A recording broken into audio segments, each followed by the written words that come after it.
Big Boar Barbecue presents Seven Rivers Racing on KQEG TV with Dan the Voice Dyker, Billy Doc Niles, and Paul the Statman Riker. Brought to you by Big Boar Barbecue, Highway 16 West Salem, in La Crosse on 3rd Street downtown and George and Gillette Street. Big Boar Barbecue, now that's a mouthful. By Carey Heating and Air Conditioning, your residential specialist, serving the La Crosse area since 1929. Carey Heating and Air Conditioning. Harleys fans, welcome in. It's Seven Rivers Racing, KQEG TV. Along with Billy Doc Niles, Paul the Penguin Reichert, I am Radio Man Dan Dyker, coming off of a final race, finally, at the La Crosse Fairgrounds Speedway last weekend. And we're going to recap the entire race for you here in just a couple of moments. If you heard the radio show last week, we had author John Crosse on, and we had driver Rich Bickle join us as well. Why? Well, they have a book called Barnyard To Brickyard, which is going to go on sale July 12th. Highly anticipated book. If you heard the radio show, you heard Rich Bickle flat out say that Darrell Waltrip ruined his career. NASCAR does not want the book coming out. I mean, he named a whole list of folks that don't want that book coming out. We're going to rerun the audio of that interview on today's show with John Crosse and Rich Bickle. That's going to be exciting. I'm actually looking forward to the book. You know, I've sat and had a few conversations with Rich, and if you've ever had a chance to talk to Rich, you know he's a very colorful guy. So much so that we only had to edit him once during the radio show, so that was pretty good for him. But the book. You know, it's called From Barnyard to the Brickyard. It basically states from when he started when he was 15 all the way to, you know, starting at the inaugural Brickyard 400. So it's going to be an interesting read. More information will be later in the show telling you when it comes out and where you can pick it up.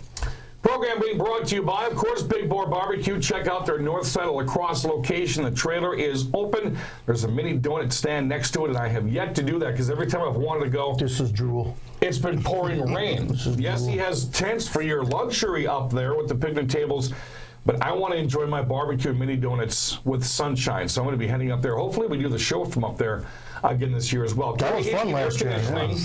Well, the guys at Carey Heating and Air Conditioning would like to come out and service your air conditioners if it ever gets above 65 degrees. Yeah. Well, we had a day close to 80 degrees on Thursday this week, but it's like, you know, you get summer one day a week. This is not going to do. No. We need summer 7 days a week. Well, and fansarena.com, of course, they supply us with these gorgeous shirts. We're going to have some hats coming up here soon enough to give away as well. The Crosse Speedway late models last weekend. Yep, the party has started between Steve Carlson and Nick Panitsky and Billy Doc Niles. The party continued last weekend as we show you the last 2 laps of the feature. Yeah, Nick Panitsky, he had all the holes. He made all the right moves. Jeff Partington got out to a really nice lead. Only lasted about 10 laps. Here came Panitsky, and as you like to say, Dan, in, around, and gone. You know, Carlson came along at the end. Partington running obviously his best race ever in a late model. Yeah. Had a challenge from Jeremy Wagner here in the last couple of laps. Wagner, for some reason, decides to try to climb the wall, ends up falling backwards, and Partington ends up cruising to a third-place finish. So if you get a chance to listen to our radio show, we had a pretty good interview with him, and he's pretty excited about the way his season's going so far. Let's share the last 2 of the sportsmen. They were out dancing as well, and a terrible way to start the season for a driver that a lot of people put in the championship talks, Chris Webber. Paul Reichert, I think he erased the bad thoughts of the first couple of weeks as he was on a rail. Yeah, he was until that little tangle with John Grosskopf, and unfortunately, bad night for both of them. But here Jeff's going to have his car, his old car back? Yeah, I saw Jeff Thompson on Facebook this week. They were hammering away at that thing. And we're going to try to show you that wreck here in a little bit between Jeff Thompson and John Grosskopf. One that was not involved, that was Chris Webber. He cruises on to the win. Tom Leafy, he held him off, takes second, and the Pink Panther, Brian Hesselberg, follows up his win 2 weeks ago with a podium finish for top 3. When we go to the hobby stocks, Billy Doc Niles, a name that ran Sportsman last year, picked up the feature win, and it's been a long time since he's done that on the action track quarter mile. You know, and this was by far one of the best hobby stock features we've seen in a long time. You had 5 guys with a shot to win within the last 5 laps. Alex Ruud doing a great job leading the first 11, 12 laps of this race.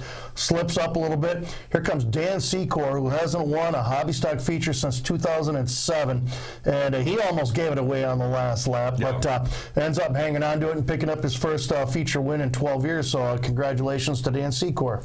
To the Hornets we go. We always like first-time winners, especially as an announcer. And Cheyenne Stanfield, who has come a couple of times close, could not finish the game, did it on Saturday night. But not before some fireworks and theatrics from lap cars and Patrick Tickey, as you're going to see right here, the last couple of laps. Man, playing the bobbing and weaving game. I had some beers with Patrick after the race, too, and so there was a couple of times that he really could have bumped and ran her, but he knew that the lap traffic, number one, was pretty intense in front of him, and number two, he admitted every time that she had a line he wanted, he couldn't move. Yeah, and she admitted after the race that lap traffic actually played into her favor, because it looked like he was ready to make a move, and bang, there's a lap car that she had to get by and to cut off his line. So there wasn't much Patrick could do, and you know, when she got out in victory lane both times last Saturday, we tried to interview her 2 years ago for the radio show, and it was tough to get a sentence out of her. That was rough. Couldn't shut her up. I mean, she was so happy, and that's not a bad thing. Don't get me wrong. That was awesome. I mean, to see the the gleam in her eye to finally get a feature win at the La Crosse Fairgrounds Speedway. Minivans came back out to play, and it looks like it's going to be a Stanfield versus Moore challenge, like it was last year for the championship. After some heat race fireworks between those two, Paul Reichert. Yes. Rob Stanfield showed the number 77, the Flames were holding themselves. Yeah, he just took the lead about halfway through and just drove away from everybody, leaving everybody in another zip code there. And, you know, I said this to you, Dan, when that was happening, when he got up to that big lead, like, he's not even trying the last few laps. He's coasting it through the corners, because he had a huge lead, as you see by this video here. Cheeto Clayton Hessig, Clayton Cheeto Hessig, however you want to put that. It's just Cheeto. Cheeto came out in a Memorial John Aaron the Madman van, which was almost identical to the street stock that John had ran for many, many years. He ends up finishing in the top 3. How about the... hey, one more thing about that Cheeto. Kudos to him. That thing was a pile in the heat race, and I don't know what they did between the heat and the feature, but he made it ultra competitive come feature time, so kudos to you, Cheeto, on that. The Ramp Dukes of whatever jump at the end of the night was won by late-model driver Nick Clements, as he smoked Tom Farah pitifully. What car was Farah driving? I mean, that thing just wasn't there.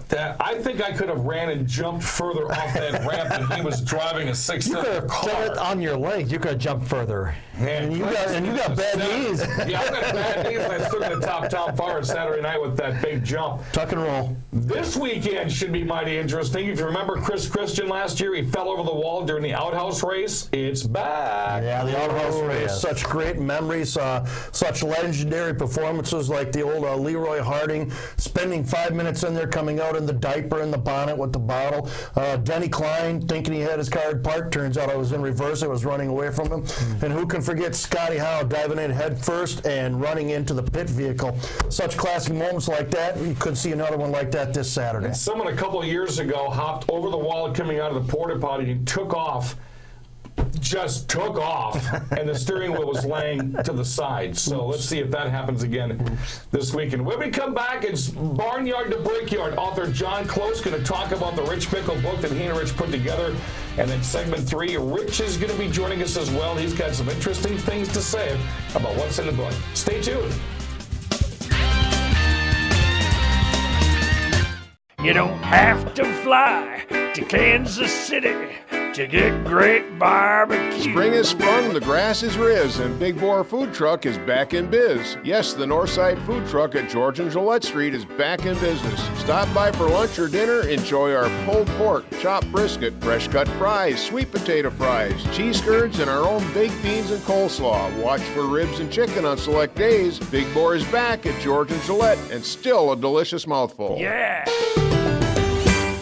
American Standard Heating and Air Conditioning is built to a higher standard, so you can focus on the problems in your life that actually matter. Hey, Dave. Like giving Jeff his ladder back before he takes it back. Or where to put the food when you both get the groceries. Or the doggy door that just became a raccoony door. Whatever you're worrying about, it won't be this. American Standard Heating and Air Conditioning, built to a higher standard. Carey Heating and Air Conditioning, your 2018 American Standard Building a Higher Standard Award winner. Call Carey today for your free estimate. Welcome back, race fans. Severs Racing, KQEG TV. Forgot to mention Back Photographs and Epic Vinyl that put our banner together, sponsors of the program. Last Saturday on the radio show, we talked to author John Crosse, who has pitted or has spotted over 150 times for Rich Bickle during his illustrious career. The two of them have put together a book called Barnyard To Brickyard, and John joined us in the radio show, and it went over so well. People are like, we didn't get a chance to hear this thing. We thought we would replay it on the TV show today and give us some insights as to what the book is really about. Here's John giving us some history on he and Rich. John Crosse is the author of Barnyard To Brickyard, the Rich Bickle story. The autobiography comes out on Monday, July 15th. That's going to be a 6x9-inch paperback and ebook, audiobook. You can also be able to find it on Amazon.com and some motorsports book websites. 16 chapters, 150 photos, and a foreword by NASCAR Hall of Famer Mark Martin, who we got to hang out with at Kaukauna last year. You know, it's by the way, when you do go to the Titletown Brewery, try the Johnny Blood Red. It's delicious. You're going to love it. It's my favorite one there. So, is it? Yeah. So do you have any more writing coming in the future? I know you said you were retired, but geez, this has got to get the juices stirring again, doesn't it? Boy, guys, you know, I mean, sometimes I feel like Michael Corleone. You know, it just keeps on pulling me back in. You know, racing has been a part of my life from the time, you know, I can't remember. My dad's cars ran the Eastern Wisconsin deal in the 50s. You know, the De Peers and Leo Speedway and Apple Creek, and you know, I've had a really, really great career and done things, but you know, I'm gonna be 67 in November, which blows me away. And, you know, I'd kind of like to find some of this relaxing stuff, but you know, these great projects come along, and once, you know, when you're a racer, you're a racer. You know, you don't ever retire from that. You know, fortunately enough, Rich is going to eventually retire as a driver, and I wouldn't want to make that decision because there's a finality to that. Whereas I can jump back in and write a little short story or something once in a while. You know, but John, as far as books are concerned, yeah, this is my 5th one, and that's, you know, I'm good with that. I never thought I'd write one. John wrote another book here in 2004, which I don't want to touch on real quickly, since this week it was announced that Tony Stewart is going to be a member of the 2020 NASCAR Hall of Fame. You wrote a book, From Indy Phenom to NASCAR Superstar. Got to kind of make you feel good that 15 years later you wrote the book and he's going to the Hall of Fame. Yeah, that's why it happened. If that book I was going to say that, but I wanted you to get the kudos. I want to hear his speech first. Teeing that up for me. No, I'm happy for him. I always kind of thought of him as a modern day, AJ Foyt. You know, he was a take no prisoners, I'll drive anything kind of guy. Certainly deserving, you know, really deserving. Not always the greatest temperament, but that's just another thing that made him like AJ. Yeah, when he was early in his career, don't wear a camera around him. Well, I was one of the reasons that his PR director back in 1998 got fired. I was announcing at the Knoxville Speedway, and Danny Lasowski was racing one night, and this is after Danny's book had been published. And he was in one of Tony's cars, and I came down. We had him on the radio show to start the day, and I came down to talk to him and meet him as the races were done. And his PR gal shut me out like 4 or 5 times. So then I go talk to some of the other World of Outlaw drivers, and I come back around to try to meet Tony again. Thank you for coming on the radio show. And then she slams the trailer door in my face, and Tony was standing right there and watched that. And I found out a week later he fired her. I thought, okay, that was his way of saying hi, Dan. Yeah. Yeah. Good one, Diker. So again, the book is Barnyard to Brickyard, the Rich Bickle story, going to be coming out, highly anticipated from everybody that I've talked to on this part of the state, Monday, July 15th. It's going to be in paperback, ebook, audiobook, and Amazon.com and some select motorsports book websites. This is going to be a good one right here. Have you, real quickly, as we get about 2 minutes left in the program, what's your take on people really wanting this book? Have you heard a lot? Well, it's got a bigger buzz than any of the other books. I mean, the other day, the little video that you posted, I mean, that went viral. It's interesting, I started writing these darn things in the mid-2000s, and the way that you market them now is so completely different. With social media and that kind of stuff, you have people that are instantaneously posting stuff, and it goes up, and bunch of people pick it up and somebody else shares it and somebody else shares it. And so, the buzz about this book is way more than any other. And, if I'm going to go out on one, if this is my last book, it's really cool because it's the first one that's also going to be an ebook and an audio book. Mm-hmm. So you can get it on a Kindle. That'll be awesome. Yeah. And so, I mean, that's pretty cool as as a final career accomplishment, if you want to call it that.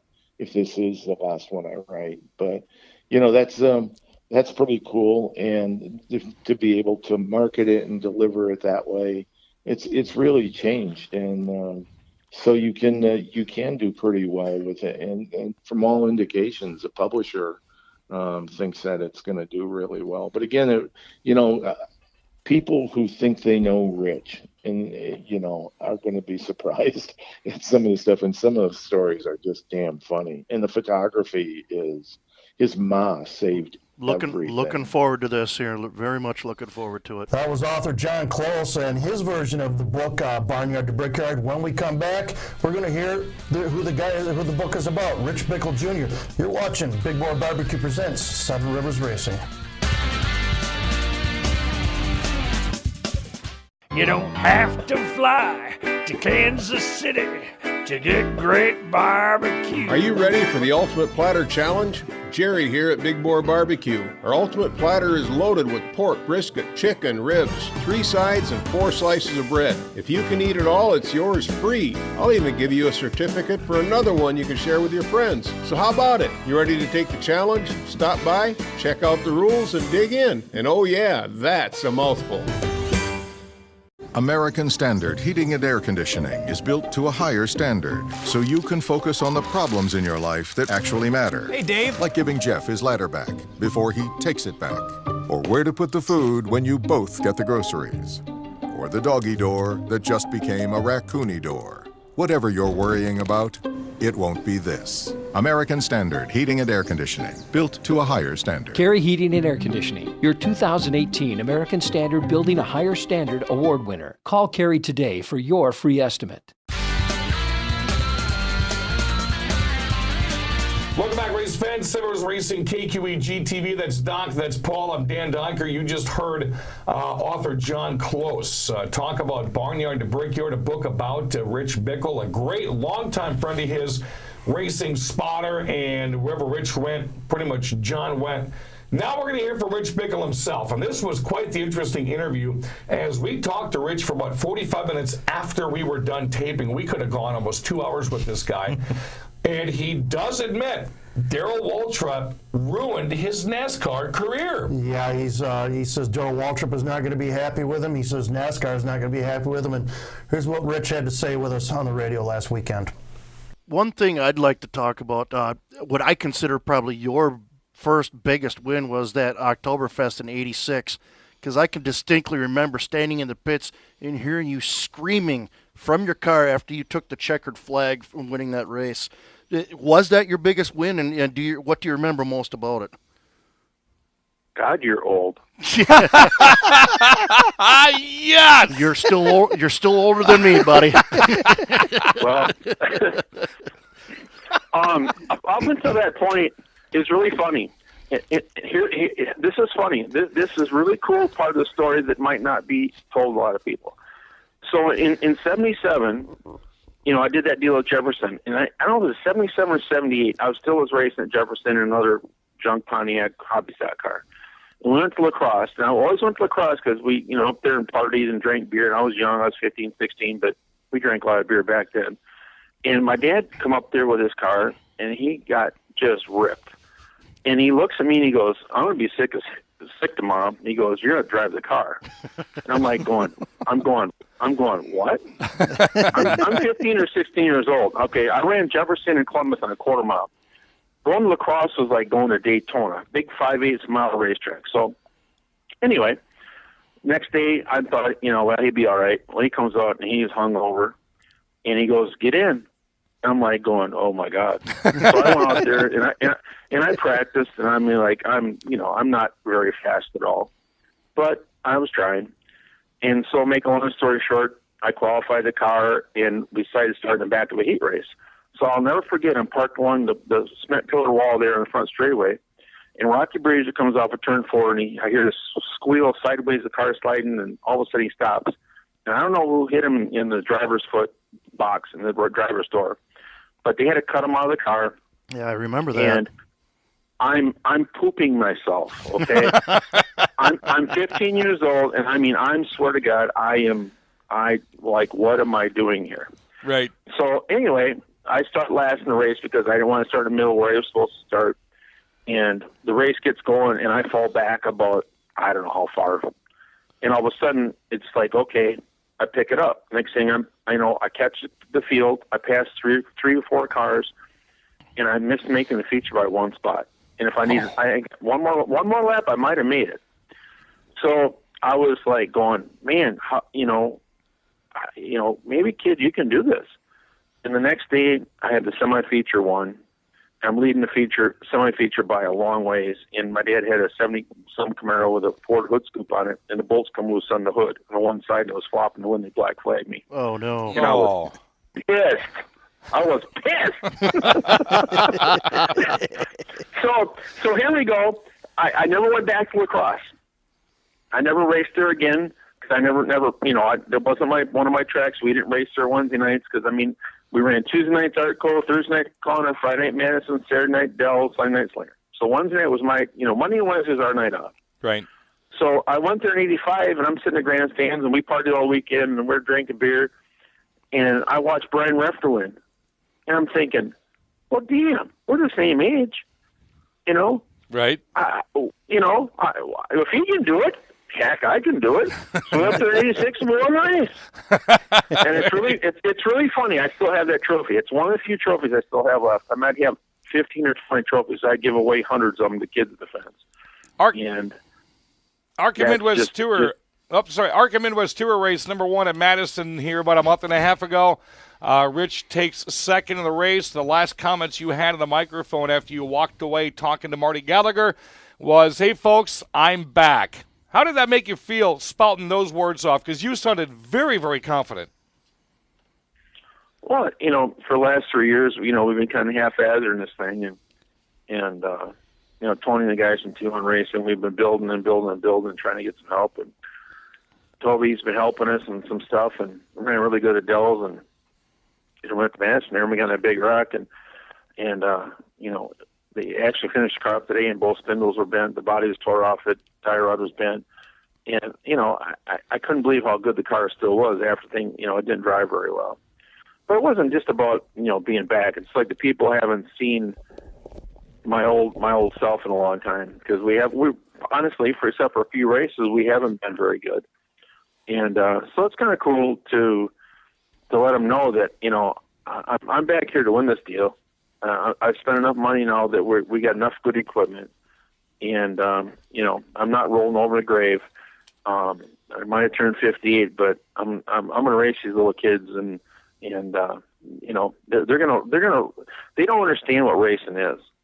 They get their weight paid for them. I started with nothing, and I worked my balls off to get to where I was, and with a lot of help from a lot of people, and I just want to do it one more time and show them what racing's about. And we're going to win. There's no doubt. We're going to win a bunch of races. So most of Wisconsin was pretty much rained out last weekend. And so you took a little side trip up to a place you haven't been to in a long time, up in Michigan. Talk about how your weekend went in Michigan. Well, we went up there to test because the place is wrong, Berlin, Michigan, like Wausau, but it's a lot bigger racetrack. And we got up there, and man, we weren't very good. And when Wausau got rained out, we decided to stay there and run the 2 35-lap features. And we finished 8th in the second one. We still wasn't very good. But it's one of the places that it's so unique that the locals, are really good there. But it is what it is. We took a different car there that we ran once last year at Con. It wasn't very good. And we thought maybe bring this thing to Jefferson in Wausau, and we learned right away that that's probably not the process we need to do. So we're gonna put that thing in the shelf and bring Tony's old car this weekend and the car we ran at Dells and Madison and have that ready. And we get another car that should be. I actually went and picked the motor up this afternoon for the car. We're probably going to take it to Connor on Monday. Barnyard To Brickyard, the Rich Bickle story will be out in book form and audio form Monday, July 15th. You've got to go get this thing, folks. If you want to hear more, a little bit more unedited of Rich Bickle, you've got to be able to pick this book up. Again, I got people asking me all the time, hey, when is this thing coming out? It's going to be Monday, July 15th. They're going to start. Actually, John Close told us that we are the unofficial kickoff to the permanent vacation, because the first one they're going to be at is with our friend Jim Trado over at Paulie's Pub in Milwaukee, the Racing Roundup Show. Then they're going to be all over the place from July 17th to the 27th. Rich, I will be announcing at WIR on Monday, matter of fact, with the Mid-Ams and the Vintage, so I will see you in just a couple days. Well, this whole thing about the book is, people, I'm pretty unedited. So the book is pretty unedited. So it's pretty much straight up words of life and racing and how things happen. And I'll give you a couple tidbits that Darrell Walsh will not be happy with what I have to say. NASCAR will not be happy with what I have to say. And there's another couple people in the book that I'm not going to talk about right now. But when you give a Winston Cup race win away for politics, there's something wrong. And I just want people to know that. And it's really funny, one of the guys that turned out to be a hero, and I just want them to read this book and realize that, maybe he's not as great as he looks like he is on paper. So Rich Bickle and John Close, the book is Barnyard To Brickyard. It goes on sale July 15th.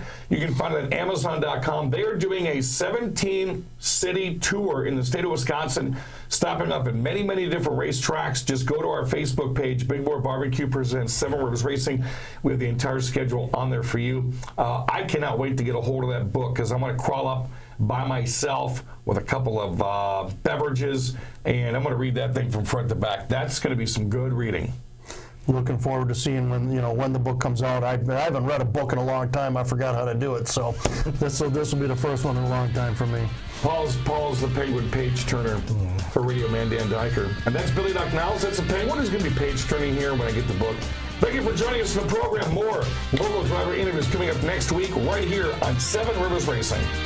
You've been watching Seven Rivers Racing on KQEG TV with Dan the Voice Diker, Billy Doc Niles, and Paul the Statman Riker.